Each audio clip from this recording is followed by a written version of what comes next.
morning. Hi, Good morning. Erica. Hey, Thank you how so are much for you? sitting down with me today. So give us some background on what led to you coming into our program.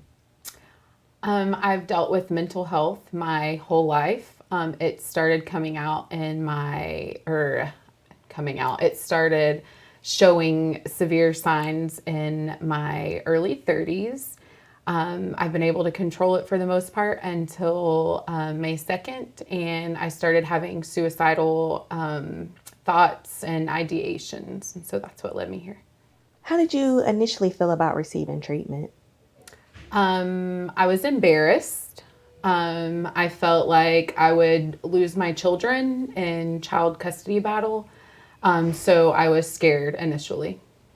What do you like or enjoy about the outpatient programming? I enjoy that there are people of all different walks of life that have kind of the same struggles, just different severities, I guess you would say. For me, it helped me realize that some people struggle the exact same that I do. And it also helped me realize that some people have more struggles than me. So it kind of made me grateful for the support and life that I have. What helped you be successful in reaching all of your goals in treatment? I think the biggest thing is self-awareness. I think I haven't always been self-aware. I've kind of been in denial for the majority of my adulthood. And just being self-aware and realizing that I'm not perfect and that that's okay has been my biggest realization. What made this a positive experience for you? I would say the therapists have been super understanding, and I think the therapist would be the most positive experience. How did your opinions of Mayhill's mental health treatment change over time? I would say it's become more positive over the last 4 weeks. I think the outpatient program is helpful, and everyone's been super friendly and willing to help. With what you know now, what advice would you give someone who's reaching out or seeking treatment? That it's okay to need help. It's okay as just for something that I can relate to, being a mom and a full-time employee. It's okay to fail and to need a little bit of extra help from time to time, especially being a mom. I think moms feel like you have to have this like perfect life and everything's perfect all the time. And it's an unrealistic expectation I think we have as moms.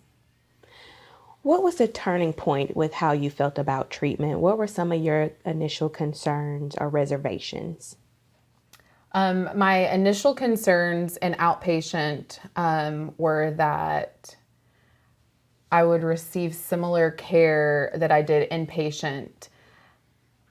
And I would say within the first week, I realized that I was getting better bedside manner and I was treated more like a person and not a person who was institutionalized. What's your why? That's a great question. My why has changed.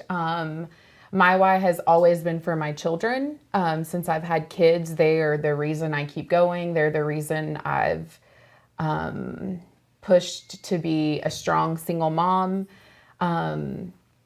But I realize that that sometimes isn't enough, and you have to do it for yourself and not just for the people who are dependent on you.